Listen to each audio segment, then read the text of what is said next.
Budget പ്രഖ്യാപനത്തിന് ശേഷം ധനമന്ത്രി കെ എൻ ബാലഗോപാൽ മാധ്യമങ്ങളെ കാണുകയാണ്. അഗർവാൾ, പിന്നെ രവീന്ദ്ര അഗർവാൾ, ശ്രീ മിർ, അജിത് പട്ടീൽ, എബ്രാറൻ, GST കമ്മീഷണർ, അഡീഷണൽ കമ്മീഷണർ, നമ്മുടെ ഫൈനാൻസ് സെക്രട്ടറി, എൻ്റെ സ്പെഷ്യൽ സെക്രട്ടറി, രണ്ടുപേരും ഞങ്ങളെ ഇതുമായി ബന്ധപ്പെട്ട ആളുകളെ അറിയാം. ഞാനിവിടെ പറഞ്ഞു. ഇവിടെ ഈ ബഡ്ജറ്റ് സംബന്ധിച്ച് നിങ്ങളെല്ലാം കേട്ടതാണ്. ബഡ്ജറ്റ് വളരെ വിശദമായി നമ്മുടെ ഇപ്പോഴത്തെ സാഹചര്യത്തിലെ കാര്യങ്ങളെല്ലാം പറഞ്ഞു. 24-25 നമ്മൾ നടപ്പിലാക്കേണ്ട പരിപാടികളുടെ ഒരു പൊതുരൂപമാണ്. അതിനകത്ത് ഏറ്റവും പ്രധാനപ്പെട്ട ഒരു കാര്യം, നമ്മുടെ കേരളത്തിൻ്റെ ചരിത്രത്തിലൊരു പ്രധാനപ്പെട്ട ഘട്ടത്തിൽ കൂടിയാണ് നമ്മൾ കടന്നു പോകുന്നത്.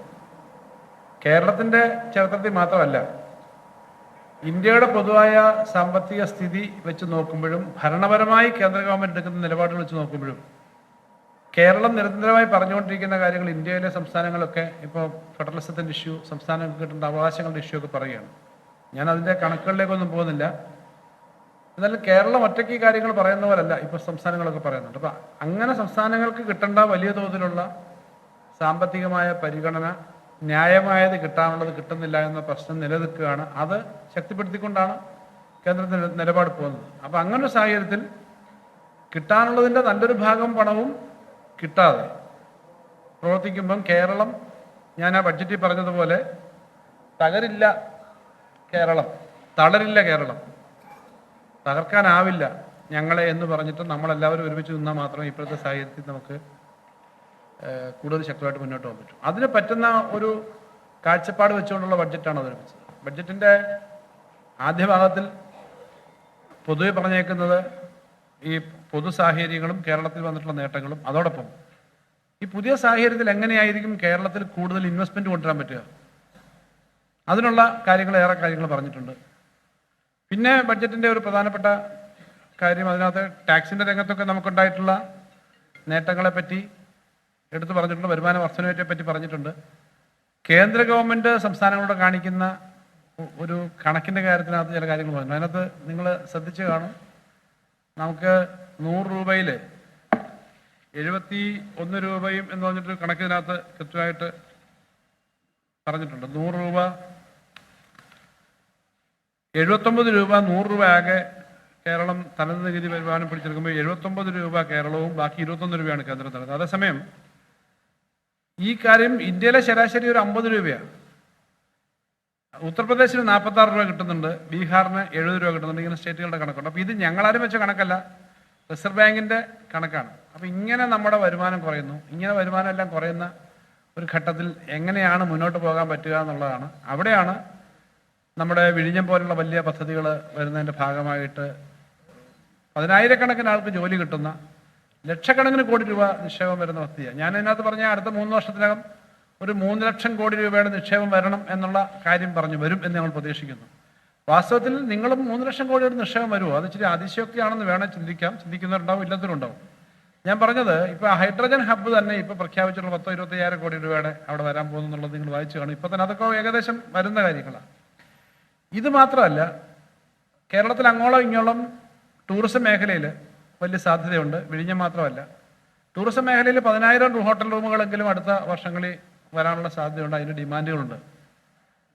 വിഴിഞ്ഞത്തിൻ്റെ ഭാഗമായിട്ട് വരുന്നതെന്ന് പറഞ്ഞാൽ അവിടെ ധാരാളം ഡെവലപ്മെൻറ്റ് വരാവുന്നതിനുണ്ട്. അതിപ്പോൾ വിഴിഞ്ഞം നേരത്തെ തന്നെ തുടങ്ങാൻ ആഗ്രഹിച്ചിരുന്നതാണ്. പക്ഷെ തുടങ്ങിയതും ചെയ്തതും ഇടതുപക്ഷ മുന്നണി ഗവൺമെൻറ്റാണ്. ഈ മെയ് മാസത്തിൽ കൊമേഴ്സ്യലി ആദ്യത്തെ ഷിപ്പ് വരും. അപ്പോൾ അവിടത്തേക്ക് വരുന്ന കാര്യങ്ങളെപ്പറ്റി അതിനകത്ത് പറഞ്ഞിട്ടുണ്ട്. കേരളത്തിൻ്റെ അങ്ങോളം ഇങ്ങോളം ഉള്ള വ്യവസായ സാധ്യത പറഞ്ഞു. അതിനകത്ത് ഏറ്റവും പ്രധാനപ്പെട്ട കാര്യം, ചൈനയിലെ ഏറ്റവും കൂടുതൽ ചൈനയെ ശ്വാസം പൊട്ടിക്കുന്ന ഘട്ടത്തിലാണ് 70കളുടെ അവസാനം 80കളുടെ ആദ്യം ചൈനയിൽ പ്രത്യേക എക്കണോമിക് ഡെവലപ്മെൻറ്റ് സോൺസ്, നമ്മുടെ സംസ്ഥാനമാണ്, രാജ്യമല്ല, പക്ഷേ നമുക്ക് വിഴിഞ്ഞം വന്ന പശ്ചാത്തലത്തിൽ അത്തരം ഡെവലപ്മെൻറ്റിന് ഒത്തിരി സാധ്യതയുണ്ട്. ആ സാധ്യതകൾ നമ്മൾ യഥേഷ്ടം നമ്മുടെ പ്രൈവറ്റ് പബ്ലിക് സെക്ടറിലെ ഇൻവെസ്റ്റ്മെൻറ്റൂടെ കൊണ്ടുവന്ന് ചെയ്യാൻ പറ്റുന്ന കുറേ കാര്യങ്ങളെല്ലാം അതിനകത്ത് കാഴ്ചപ്പാടുകൾ പറഞ്ഞിട്ടുണ്ട്. ബാക്കി കുറേ കാഴ്ചപ്പാടുകൾ ഈ ബഡ്ജറ്റിൽ പറഞ്ഞിട്ടുണ്ട്. അപ്പോൾ ഇങ്ങനൊരു സാഹചര്യത്തിൽ നമുക്ക് നല്ലതുപോലെ മുന്നോട്ട് പോകാൻ കഴിയുന്നതിനുള്ള ഡെവലപ്മെൻറ്റ് ഉണ്ടാക്കും എന്നുള്ള കാര്യം പറഞ്ഞിട്ടുണ്ട്. സാമ്പത്തിക രംഗത്ത് ഒരു എക്കണോമി രാജ്യത്താകെ ഒരു ചെറിയൊരു മന്ദതയിലേക്ക് പോവാണ്. കേരളത്തിലിപ്പം കഴിഞ്ഞ എക്കണോമിക് സർവേ വെച്ച് നോക്കുമ്പം കേരളത്തിലും കേന്ദ്രത്തിലുമൊക്കെ കേരളത്തിലും നമുക്ക് കോൺസ്റ്റന്റ് പ്രൈസിൽ 10-12% മറ്റേ അല്ലാതെ 6.6 ഉണ്ട്. അല്ല, പിന്നെ കറണ്ട് പ്രൈസിൽ മറ്റേ കോൺസ്റ്റന്റ് പ്രൈസിൽ 6.6 ഉണ്ട്. പക്ഷേ പൊതുവിലൊരു സാമ്പത്തിക രംഗത്തൊരു മരവിപ്പ് വരുന്നുണ്ട്. അപ്പോൾ ആ മരവിപ്പിനെ നേരിടാൻ വേണ്ടിയിട്ട് കൂടുതൽ ചിലവുണ്ടാവണം സർക്കാരിൻ്റെ ഭാഗത്തു നിന്നും പിന്നെ പൊതുമേഖലയിൽ നിന്നും പ്രൈവറ്റ് മേഖലയിൽ നിന്നും. അതിന് കുറച്ച് കാര്യങ്ങൾ ഈ ബഡ്ജറ്റിൽ പറഞ്ഞിട്ടുണ്ട്. നിങ്ങൾ ശ്രദ്ധിച്ചാൽ ഞാൻ 10,000 കോടി രൂപയുടെ നിർമ്മാണ പ്രവർത്തനങ്ങൾ ലൈഫിൻ്റെ രംഗത്ത് അടുത്ത 2 വർഷം കൊണ്ടുണ്ടാവും എന്ന് പറഞ്ഞിട്ടുണ്ട്. അത് കുറച്ച് ഇപ്പം സർക്കാർ വെക്കുന്ന ബഡ്ജറ്റിൻ്റെ പണമുണ്ട്. ഇതല്ലാതെ തന്നെ ഒരു ദീർഘകാലത്തേക്ക് ലോൺ എടുത്തിട്ട് അടയ്ക്കാൻ പറ്റുന്ന പഞ്ചായത്തും ഗവൺമെന്റും എല്ലാം കൂടെ ചേർന്നൊരു സ്കീം ആലോചിച്ചുകൊണ്ടിരിക്കുകയാണ്. നിർദ്ദേശമായിട്ട് ആലോചിച്ചിട്ടുണ്ട്. 10,000 കോടിയുടെ നിർമ്മാണം 2 വർഷം കൊണ്ട് വരുമെന്ന് പറഞ്ഞാൽ എക്കോണമി നല്ലൊരു ബൂസ്റ്റ് വരും. നിർമ്മാണ പ്രവർത്തനങ്ങളിൽ 1000 കോടി രൂപയുടെ ഗ്രാമീണ റോഡുകൾ ഉൾപ്പെടെയുള്ള കാര്യങ്ങൾക്ക് വേണ്ടിയിട്ട് പണം വെക്കുമെന്ന് പറഞ്ഞിട്ടുണ്ട്. കാരണം ഒരു എക്കണോമിയിലെ ഈ പിന്നെ കൂടുതൽ തൊഴിൽ വരാനും എല്ലാ മേഖലയിലും നിർമ്മാണ പ്രവർത്തനങ്ങൾ എല്ലാ മേഖലയിലും ബാധിക്കുന്നതാണ്. അതുപോലെ തന്നെ എക്കണോമിക്കകത്ത് സജീവത വരാൻ വേണ്ടിയിട്ട് നവകേരള സദസ്സുമായി ബന്ധപ്പെട്ട് വന്ന പ്രപ്പോസൽസിൽ 1,000 കോടി രൂപയുടെ കാര്യം പറഞ്ഞു. ഇതുകൂടാതെ ഒരു 1,500 കോടി സാധാരണ പറയുന്നല്ല, ഒരു 1,600 കോടി രൂപയുടെ വേറെ പണം മാറ്റി വെച്ചിട്ടുണ്ട് നിർമ്മാണ പ്രവർത്തനങ്ങൾ മണ്ഡലങ്ങളുമായിട്ടൊക്കെ ബന്ധപ്പെട്ട് വരുന്നത്. അപ്പോൾ ഒരു 10,350 കോടി രൂപയുടെ നിർമ്മാണ പ്രവർത്തനങ്ങൾ വരും. 5,000 കോടി രൂപയെങ്കിലും വിഴിഞ്ഞുമായി ബന്ധപ്പെട്ടിട്ടുള്ള കാപ്പക്സ്, ഇപ്പോൾ കേന്ദ്ര ഗവൺമെന്റിൽ നിന്ന് കിട്ടേണ്ട കാപ്പക്സ് നമുക്ക് കിട്ടാവുന്നതാണ്. ആ കാപ്പക്സ് നമ്മൾ യൂട്ടിലൈസ് ചെയ്യാൻ വേണ്ടിയിട്ട് പിന്നെ ഉള്ള പരിപാടി ഇടുന്നുണ്ട്. ഇതുപോലെ ടൂറിസം മേഖലയിൽ ഞാൻ പറഞ്ഞു 10,000 ഹോട്ടൽ മുറികൾ, ടൂറിസം മേഖലയിൽ തന്നെ വിവിധ കേന്ദ്രങ്ങൾ, നമ്മുടെ ഈ പല ഇന്റർനാഷണൽ ടൂറിസ്റ്റ് സ്ഥലത്ത് ചെന്ന് കഴിഞ്ഞാൽ 10,000 പേർക്ക് ഇരിക്കാവുന്ന ചെയറുകളും സൗകര്യങ്ങളും പൊതു സ്പേസ് ഒക്കെ ഉണ്ടാവും. അവിടെ അത്യാവശ്യം ടോയ്ലറ്റുകൾ, റെസ്റ്റോറൻറ്റുകൾ. ഇപ്പം നമ്മൾ കോളത്ത് കാണാൻ പോകുന്നു, അവിടെ മഴ വരുമ്പോൾ ഓടിച്ചാടി അങ്ങോട്ട് ഓടി അല്ലാതെ ഇരുന്ന് രാവിലെ തൊട്ട് വൈകിട്ട് വരെ ഇരിക്കാവുന്ന ഒരു സ്ഥലമുണ്ടോ നമ്മുടെ ഏതെങ്കിലും ടൂറിസ്റ്റ് സെൻ്ററുകളിൽ? പൊതുവെ ശ്രദ്ധിച്ചോളൂ. നമ്മൾ പോവുകയാണെങ്കിൽ ഒന്നിൽ അവിടെ ഒരു ഹോട്ടലിൽ പോകണം, റെസ്റ്റോറൻറ്റിൽ പോകണം. മറ്റേ സ്ഥലങ്ങൾ അങ്ങനല്ല. ഒരു ദിവസത്തേക്കോ 2 ദിവസത്തേക്കോ 3 ദിവസത്തേക്കോ ഒരു സ്ഥലത്തേക്ക് വരുന്ന ആളുകളാണ്. അവരെ രാവിലെ തൊട്ട് വൈകിട്ട് വരെ ഇരിക്കാവുന്ന തരത്തിലേക്ക് കോമൺ ഫെസിലിറ്റി എന്ന് പറഞ്ഞാൽ അത്യാവശ്യം ടോയ്ലറ്റും മറ്റു കാര്യങ്ങളല്ല, പൊതുവിലിരിക്കാൻ അവിടെ കുറേ റെസ്റ്റോറൻറ്റുകൾ, ഇങ്ങനെയൊക്കെയുള്ള സ്പേസുകൾ നമ്മുടെ ടൂറിസ്റ്റ് പ്ലേസസിൽ പലയിടത്തും ഡെവലപ്പ് ചെയ്യാറുണ്ട്. അതിനാണ് അത്തരം ഡെവലപ്മെൻ്റ് കാര്യം പറഞ്ഞത്. മറ്റൊന്ന് ഫോറസ്റ്റ് ഡിപ്പാർട്ട്മെൻറ്റുമായിട്ട് തന്നെ ചേർന്നിട്ട് ഫോറസ്റ്റിൻ്റെ ഉള്ളിലുള്ള സ്ഥലങ്ങൾ ഇപ്പോൾ തന്നെ ഞങ്ങളവരോട് സംസാരിച്ചിരുന്നു.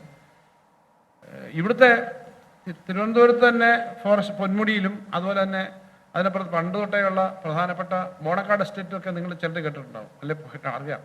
അതിനകത്ത് ഫോറസ്റ്റിന്റെ 250 ഏക്കറുണ്ട്. ബോണക്കാട് എസ്റ്റേറ്റ് അടഞ്ഞു കിടക്കണം. 250 ഏക്കർ എസ്റ്റേറ്റിനകത്ത് ഫോറസ്റ്റ് ഉണ്ട്. ഇതുപോലുള്ള സ്ഥലങ്ങളൊക്കെ ഈ അവർ കബനി തടത്തിലെ ജംഗിൾ പിന്നെ ഹോട്ടൽ, അങ്ങനെ ജംഗിൾ ഹൗസസോ അങ്ങനെ ഒരു ഹോട്ടൽ സിസ്റ്റം ഒക്കെ ഉണ്ട് ഫോറസ്റ്റിൽ. അപ്പോൾ ഫോറസ്റ്റ് അങ്ങനെ ചെയ്യാം. പല സ്ഥലത്തും കേബിൾ കാറും മറ്റും ഇടാനുള്ള സൗകര്യമുണ്ട്. അപ്പോൾ കേബിൾ കാർ ഇടാനായിട്ടുള്ള സൗകര്യം ഫോറസ്റ്റിന്റെ അല്ലാതെ ഗവൺമെന്റ് സ്ഥലത്തും കിട്ടിക്കഴിഞ്ഞാൽ പ്രൈവറ്റ് എൻറ്റിറ്റീസ് ഒന്നും ചെയ്യാൻ തയ്യാറാവും നമ്മുടെ ആളുകൾ. ഇതിനൊക്കെ പറ്റുന്ന തരത്തിലേക്ക് ആ മേഖല ചെയ്യുമെന്നാണ് പറഞ്ഞത്. അവിടെ 5,000 കോടി രൂപയുടെ നിക്ഷേപം വരത്തക്ക വിധത്തിൽ അതിന് ഇൻട്രസ്റ്റ് സബ്വെൻഷൻ കൊടുക്കുമെന്നാണ് ഇത് പറഞ്ഞിട്ടുള്ളത്. ഇൻട്രസ്റ്റ് സബ്വെൻഷൻ എന്ന് പറഞ്ഞാൽ 5,000 കോടി രൂപയ്ക്ക് ഒരു 2 എടുക്കുന്ന ആളുകൾക്കാണെങ്കിൽ 2% പലിശ ഇളവൊക്കെ നമ്മൾ കൊടുക്കുന്ന തരത്തിലേക്കാണെങ്കിൽ കൂടുതൽ ആളുകൾ എടുക്കും. നേരത്തെ തന്നെ കുറേ തൊഴിൽ വന്ന മന്ദിവിരുദ്ധ പാക്കേജ് എന്നൊക്കെ പറഞ്ഞ് നേരത്തെ നമ്മൾ ചെയ്ത കുറേ കാര്യങ്ങളുണ്ട്. ഇങ്ങനെ ഇൻഫ്രാസ്ട്രക്ചറിന്റെ കാര്യത്തിലും ടൂറിസം പോലുള്ള മേഖലകളിലൊക്കെ കുറേ പണം ചെലവഴിക്കപ്പെടാനുള്ള സാധ്യതകൾ അതിൽ നോക്കിയിട്ടുണ്ട്. ഇതുപോലെ തന്നെ എഡ്യൂക്കേഷൻ, ഹെൽത്ത്, ഈ മേഖലയിലും കുറേ കാര്യങ്ങൾ അതിൽ പറഞ്ഞു. എഡ്യൂക്കേഷന് 13 ലക്ഷം ആളുകൾ ഒരു വർഷം കേരളത്തിൽ നിന്ന് ഇന്ത്യയിൽ നിന്ന് പുറത്തേക്ക് പോകുന്നുണ്ട്. ഇന്ത്യയിൽ നിന്ന് പുറത്തേക്ക് 13 ലക്ഷം പോകുന്നുണ്ട്. കേരളത്തിൽ നിന്ന് 4% അതിൻ്റെ ഉള്ളത്, അല്ലാതെ ഇവിടുന്ന് മാത്രമല്ല. പക്ഷെ അതിനകത്ത് നിങ്ങൾ നോക്കുമ്പോൾ ഒരു കാര്യം കണക്ക് കൂട്ടിയാൽ അറിയാം, 10,000 പേര് പോകുന്നുണ്ടെങ്കിൽ 3,000 കോടി രൂപ കേരളത്തിൽ നിന്ന് പുറത്തേക്ക് പോകും ഒരു വർഷം. പിന്നെ ഫീസും മറ്റും മാത്രമായിട്ട്. അങ്ങനെ ഒരു 10,000-20,000 പേര് പോയി കഴിഞ്ഞാൽ ഒരു വർഷം കേരളത്തിൽ സ്പെൻഡ് ചെയ്യും. ഇന്ത്യയിൽ എല്ലായിടത്തും ഉണ്ട് പോകുന്ന പണം പുറത്തേക്ക് പോകുന്നത്. അപ്പോൾ ഇങ്ങനെയുള്ള കുട്ടികൾ പോകുമ്പോൾ നമുക്ക് ഇവിടുത്തെ എഡ്യൂക്കേഷനെ കുറച്ചുകൂടി ബെറ്റർ ആക്കാൻ വേണ്ടി അതിനകത്ത് മറ്റ് സ്റ്റേറ്റിൽ നിന്നുള്ള കുട്ടികൾക്ക് വന്ന് പഠിക്കാൻ ഉൾപ്പെടെയുള്ള സംവിധാനങ്ങളിൽ നിയമത്തിൽ മാറ്റം വരുത്തുമെന്ന് പറഞ്ഞിട്ടുണ്ട്. ഇതൊക്കെ സാധാരണക്കാളും കൂടുതൽ പല പോളിസി പരമായ കാര്യങ്ങളിൽ മാറ്റം വരുത്തിയിട്ടാണ്. അപ്പോൾ അങ്ങനത്തെ എഡ്യൂക്കേഷൻ്റെ കാര്യത്തിനകത്ത് കുറേ കാര്യങ്ങൾ കൊണ്ടുവരും. അതേപോലെ കുറേ കാര്യങ്ങൾ അതിനകത്ത് എഡ്യൂക്കേഷൻ്റെ മാത്രമല്ല, ഹെൽത്തിൻ്റെ കാര്യത്തിൽ മെഡിക്കൽ കോളേജുകളോട് ചേർന്ന് തന്നെ പോലും പുറത്തുനിന്ന് വരുന്നവർക്ക് ചികിത്സിക്കാനുള്ള സംവിധാനങ്ങൾ ഉണ്ടാക്കാൻ പറ്റുന്ന സാധ്യതകളെ പറ്റി ആലോചിക്കും. തുടങ്ങിയ കാര്യങ്ങളെല്ലാം അതിൽ പറഞ്ഞിട്ടുണ്ട്. അപ്പോൾ അങ്ങനെ കേരളത്തിനെ ഇപ്പോഴത്തെ ഒരു സാഹചര്യത്തിൽ കേരളത്തിനെ ശ്വാസം മുട്ടിച്ച് പുറകോട്ട് പോകാനല്ല, കേരളം വളരെ മുന്നോട്ട് പോകാൻ പറ്റുന്ന തരത്തിലേക്കുള്ള കാര്യങ്ങൾ ചെയ്യാനാണ് ആഗ്രഹിക്കുന്നത്, എല്ലാവരുടെയും സപ്പോർട്ടോടുകൂടി. ആ തരത്തിലൊരു വലിയ ഫോക്കസ് അതിൻ്റെ ആദ്യം വെച്ചിട്ടുണ്ട്. പിന്നീട് അവിടുന്ന് വന്നിട്ട് ഓരോ കാര്യങ്ങളിലും ഏറ്റെടുത്തിട്ടുള്ള കാര്യങ്ങളെപ്പറ്റി ഞാനടുത്ത് പറയേണ്ട കാര്യമില്ല, നിങ്ങളെല്ലാം കേട്ടതാണ്. അപ്പോൾ കേരളത്തിൻ്റെ ചരിത്രത്തിലൊരു പ്രധാനപ്പെട്ട സമയമാണ് ഞാൻ പറഞ്ഞത്. നമുക്ക് ഇപ്പോൾ വളരെ പ്രധാനപ്പെട്ട ഒരു തരത്തിലേക്ക് ഈ കാര്യങ്ങളാകെ ചെയ്യാൻ പറ്റണം.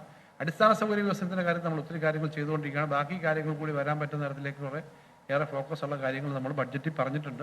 ഹയർ എഡ്യൂക്കേഷൻ്റെ, റിസർച്ചിൻ്റെ ഒക്കെ സെൻറ്ററിൽ, ജോലിയുടെ കാര്യത്തിൽ, IT കാര്യത്തിനകത്തൊക്കെ അതിനകത്ത് പറഞ്ഞിട്ടുണ്ട്. നാട്ടിൻപുറത്ത് ഒരു 10-20 സ്ഥലത്തെങ്കിലും 10, 150, 200 ആളൊക്കെ ഉള്ള ജോലി ചെയ്യുന്ന ആളുകൾ അമേരിക്കയിലൊക്കെ പോയിട്ട് തിരിച്ചു വന്ന് സ്റ്റാർട്ട് ചെയ്ത ഫലങ്ങളുണ്ട്. അതായത് സുൽത്താൻ ബത്തേരിയും ചാലക്കുടിയൊക്കെ അത് എടുത്ത് പറഞ്ഞു.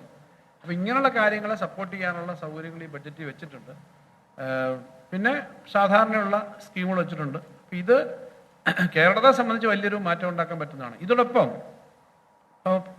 റബ്ബറിൻ്റെ കാർഷിക മേഖലയിലെ ഓരോ കാര്യത്തിന് പറയുമ്പോൾ റബ്ബറിൻ്റെയാണ് ഒരു കാര്യം പിന്നെ ഏറെ ചർച്ച ചെയ്യുന്നതാണ്. അതിനകത്ത് 250 രൂപ കേന്ദ്ര ഗവൺമെൻറ് തരാൻ വേണ്ടി സഹായിക്കും. 250 രൂപ ആക്കാൻ കേന്ദ്രത്തിന് സഹായം വേണം. കേന്ദ്രം ഒന്നും ചെയ്യുന്നില്ല.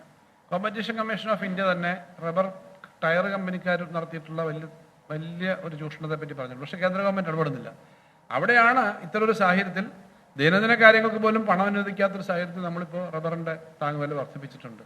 ചെറിയ തോതിലാണ്, പക്ഷേ അത് വർദ്ധിപ്പിച്ചു. ഇത്ര കാലത്തിന് ശേഷം വർദ്ധിപ്പിച്ച് 2 വർഷം കഴിഞ്ഞു, 2-2.25 വർഷം കഴിഞ്ഞു റബ്ബറിൻ്റെ താങ്ങുവില വർദ്ധിപ്പിച്ചു. മാർക്കറ്റിൽ ഇപ്പോൾ കിട്ടുന്ന വിലയേക്കാളും അവർക്ക് 10-15 രൂപ അധികം കിട്ടത്തക്ക വിധത്തിലുള്ളൊരു വിലയാണ് അതിനകത്ത് വന്നിട്ടുള്ളത്. പിന്നെ ജീവനക്കാരുടെ DA പ്രശ്നം നിരന്തരമായി പറഞ്ഞുകൊണ്ടിരുന്നൊരു പ്രശ്നമാണ്. DA ശരിയാണ്, ശമ്പള പരിഷ്കരണം മറ്റു പല സ്ഥലത്തും നടത്തുന്നതിന് മുമ്പ് നമ്മൾ നടത്തി. പക്ഷേ കുറച്ചു കാലമായിട്ട് DA കൊടുത്തിട്ടില്ല. DA കുറച്ചു കാലം കൊടുക്കാതിരുന്നിട്ട് വീണ്ടും ഒരുമിച്ച് കൊടുക്കുന്ന സ്ഥിതിയൊക്കെ പണ്ടും കേരളത്തിലുണ്ട്. അപ്പോൾ അത് ഞങ്ങൾ സർക്കാർ ജീവനക്കാരുടെ കാര്യത്തിലൊക്കെ താല്പര്യപൂർവ്വം തന്നെ നിൽക്കുന്നവരാണ്. ഞങ്ങളിതൊന്നും വേണ്ട, സർക്കാർ ജീവനക്കാരും വേണ്ട, ഇത്രയും സർവീസ് ഒരാൾ വേണ്ടെന്ന് പറയുന്നവരല്ല എന്നുള്ള DA കാര്യം പ്രഖ്യാപിച്ചു. വളരെ സീരിയസ് ആയ ഒരു ഇഷ്യൂ ആയിരുന്നു പങ്കാളിത്ത പെൻഷൻ. പെൻഷനേ ഇല്ല എന്നുള്ളതാണ്. പങ്കാളിത്ത പെൻഷൻ എന്ന് പറഞ്ഞാൽ നമ്മൾ കൊടുക്കുന്ന ഈ തുക കൊണ്ടുണ്ടാക്കുന്ന പെൻഷന് യാതൊരു ഇൻകം ഗ്യാരണ്ടി ഇല്ല. ഇപ്പോൾ PF-ലൊക്കെ ഉള്ളവരുടെ കാര്യം നിങ്ങൾക്കറിയാം, വളരെ തുച്ഛമായിട്ട് നിങ്ങൾക്ക് തന്നെ പല പത്രപ്രവർത്തന സ്ഥാപനങ്ങളിലും പണ്ടുണ്ടായിരുന്ന പെൻഷൻ അത് പലപ്പോഴും ഒരു സ്ഥിരതയില്ല പെൻഷന്. അതുകൊണ്ടൊരു അഷ്വേർഡ് പെൻഷൻ സ്കീമിലേക്ക് വരണം. അതിനുള്ള സാങ്കേതിക കാര്യങ്ങളുണ്ട്. ഇപ്പോൾ തന്നെ ഒരു പെൻഷൻ സ്കീമിന് ഗവൺമെൻറ് ഓഫ് ഇന്ത്യ കളക്ട് ചെയ്ത ഫണ്ടുണ്ട്. അതിൻ്റെ കാര്യങ്ങൾ അതിൽ പറഞ്ഞിട്ടുണ്ട്. അപ്പോൾ അത് നമുക്ക് തിരിച്ച് കളക്ട് ചെയ്ത് കിട്ടണം. പുതിയൊരു സ്കീം മറ്റു പല സംസ്ഥാനങ്ങളും പൂർണ്ണമായും വിജയകരമായിട്ടില്ലെങ്കിലും പലതും ചർച്ച ചെയ്യുന്നുണ്ട്. അപ്പോൾ അതിനനുസരിച്ച് നമ്മുടെ ഇൻറ്റൻഷൻ സർക്കാർ ജീവനക്കാർക്ക് ഒരു അനിശ്ചിതത്വമല്ല, അവർക്കൊരു അഷ്വേർഡ് ആയിട്ടുള്ളൊരു പെൻഷൻ കിട്ടുന്ന തരത്തേക്ക് ഒരു സ്കീം വേണം എന്ന നിലയിലുള്ള കാഴ്ചപ്പാട് അതിൻ്റെ ഭാഗമായിട്ട് പറഞ്ഞിട്ടുണ്ട്. അപ്പോൾ ഇങ്ങനെ കുറച്ച് കാര്യങ്ങൾ ആളുകൾക്ക് സഹായകരമായ കാര്യം പറഞ്ഞിട്ടുണ്ട്. എന്നാൽ വലിയ തോതിൽ നമ്മളെ വല്ലാതെ ബുദ്ധിമുട്ടിക്കുന്നു. ഇപ്പോഴും ഞങ്ങൾ ഓരോ ദിവസവും ഈ കാര്യങ്ങൾ പറയുന്നതും ഒരു ആവർത്തനമാകുമെന്നുള്ളതുകൊണ്ടാണ് ഞാൻ പറയാത്തത്. ഇപ്പം തന്നെ നമ്മൾ ബോറോയിങ് എടുത്തു, ആ പണം തിരിച്ചടച്ചു. അപ്പം ആ തിരിച്ചടച്ച പണത്തിന് തുല്യമായിട്ട് വീണ്ടും എടുക്കാം. ഇതാണ് റീപ്ലേസ്മെൻറ്റ് ബോറോയിങ് എന്ന് പറയുന്നത്. നമുക്ക് റീപ്ലേസ്മെൻറ്റ് ബോറോയിങ് കിട്ടേണ്ടതാണ്. ഇപ്പോൾ കഴിഞ്ഞ ആഴ്ച കിട്ടേണ്ടതാണ്, അതുപോലും തരുന്നില്ല. ഇങ്ങനെ ധാരാളം പ്രശ്നങ്ങൾ നമ്മൾ നേരിടുന്നുണ്ട്. അപ്പോൾ അത്തരം പ്രശ്നങ്ങളുള്ളത് കൊണ്ട് തന്നെ വലിയ തോതിൽ സംസ്ഥാനത്തെ ബുദ്ധിമുട്ടാക്കിക്കൊണ്ടിരിക്കുന്ന സമയമാണ്. അതുകൊണ്ട് ഞാൻ അതിനകത്ത് പറഞ്ഞിട്ടുണ്ട്, ഈ സാമൂഹ്യക്ഷേമ പെൻഷൻ 62 ലക്ഷം പേർക്ക് കൊടുക്കുന്നതാണ്. അവർക്ക് പെൻഷൻ കൊടുക്കുന്നതിന് സമയബന്ധമായിട്ട് ഓരോ മാസം കൊടുക്കാൻ പറ്റാത്തൊരു പ്രശ്നമുണ്ടെന്നുള്ളത് നിങ്ങൾക്കറിയാവുന്നതാണ്. അപ്പോൾ അത് കൊടുക്കാൻ വേണ്ടിയിട്ടുള്ള ശ്രമം വളരെ സജീവമായിട്ട് നടത്തും. അടുത്ത വർഷം വരുമ്പോഴേക്കും കൃത്യമായ ഒരു ഫോർമുലേഷനോട് ഉണ്ടാക്കി അത് കൃത്യമായിട്ട് മാസം തോറും കൊടുക്കുന്നതിൻ്റെ കാര്യമാണ് ആലോചിക്കുന്നതെന്ന് അത് പറഞ്ഞിട്ടുണ്ട്. അപ്പോൾ ഇതിനൊപ്പം നിയമപരമായ കാര്യങ്ങൾ നടത്തുന്ന കാര്യം പറഞ്ഞു. അപ്പോൾ ഇങ്ങനെ പൊതുവിൽ ഈ ബഡ്ജറ്റിനകത്ത് ഓരോ മേഖല എടുത്താലും നമ്മൾ ചെയ്യാൻ ഉദ്ദേശിക്കുന്ന കാര്യങ്ങൾ, ഡെവലപ്മെൻറ്റിൻ്റെ കാര്യം, സർക്കാർ ജീവനക്കാരുടെ കാര്യത്തിൽ എടുക്കുന്ന കാര്യം, പൊതുസമൂഹത്തിൻ്റെ കാര്യത്തിൽ എടുക്കുന്ന കാര്യം, പിന്നെ ക്ഷേമ പെൻഷൻ്റെ അടക്കം കാര്യങ്ങൾ എടുക്കുന്ന സമയമൊക്കെ ഇതിൽ പറഞ്ഞിട്ടുണ്ട്. റവന്യൂ വരുമാനം അല്പം വർദ്ധിപ്പിക്കാനുള്ള ശ്രമം നടത്തിയിട്ടുണ്ട്. വലിയ തോതിൽ ഫീസ് വർദ്ധിപ്പിക്കാൻ പറ്റത്തില്ല. നിങ്ങളോട് തന്നെ ഓപ്പണായിട്ട് നിങ്ങളുമായിട്ട് കഴിഞ്ഞ ദിവസങ്ങളിലെ ഡിസ്കഷൻ കാണുമ്പോൾ ഞാൻ പറഞ്ഞിരുന്നു, നമുക്ക് ഒരു ലെവലിനപ്പുറം ഒന്നും വർദ്ധിപ്പിക്കാൻ പറ്റത്തില്ല. കാരണം അങ്ങനെ നമ്മുടെ സംസ്ഥാനത്ത് ടാക്സ് മാത്രം വർദ്ധിപ്പിച്ചുകൊണ്ട് പോകാൻ പറ്റത്തില്ലല്ലോ. അതുകൊണ്ട് വർഷങ്ങളായിട്ട് കളക്ട് ചെയ്തായിരുന്നു. 63-ല് തീരുമാനിച്ച ഒരു ടാക്സ് ഇപ്പം പുതുക്കിയെന്ന് പറഞ്ഞാൽ ചെറിയ പണമാണെങ്കിലും 63-ല് 1963-ല് അങ്ങനെയൊക്കെയുള്ള ചില ടാക്സുകൾ ഇനിയുണ്ട്. അതുപോലെ എല്ലാ ഡിപ്പാർട്ട്മെൻറ്റിലും ചെറിയ ചിലപ്പോൾ 1-2 കോടി രൂപയൊക്കെ ആയിരിക്കും സംസ്ഥാനത്ത് ആകെ ഒരു ഇതിൻ്റെ ഭാഗമായിട്ട്. പക്ഷേ അത്തരം കാര്യങ്ങളിലൊക്കെ ചെറിയ കാര്യങ്ങളുള്ളതേ ഉള്ളൂ. അത് കളക്ട് ചെയ്തിട്ടുണ്ട്. പിന്നെ ഈ രജിസ്ട്രേഷനുമായി ബന്ധപ്പെട്ടിട്ട് ഭൂമി ഇടപാടിൻ്റെ കാര്യത്തിലൊക്കെ ഈ ബാങ്കുകളും ആവശ്യപ്പെടുന്ന കക്ഷികളും ആവശ്യപ്പെടുന്നതാണ്. നമ്മുടെ ഭൂമി പണയം വെച്ചിട്ട് എടുക്കുമ്പോൾ അതിനൊരു രേഖയും കണക്കൊന്നും പലപ്പോഴും ഇല്ല. ഇത് പൊക്കുവരവ് ചെയ്യുന്നതല്ലാതെ തന്നെ ഇതിനകത്ത് എൻകംബറൻസ് പോലെയൊക്കെയുള്ള കാര്യങ്ങളുണ്ട്. വേറെ ആരെങ്കിലും ഇത് ഉപയോഗിച്ചിട്ടുണ്ട്. ഇത്തരം കാര്യങ്ങളൊക്കെ വരാൻ വേണ്ടിയിട്ടുള്ള കാര്യങ്ങൾക്കുള്ള സാങ്കേതിക കാര്യങ്ങളോ വലിയ തുകയുടെ കാര്യങ്ങളോ അത് അതില്ല.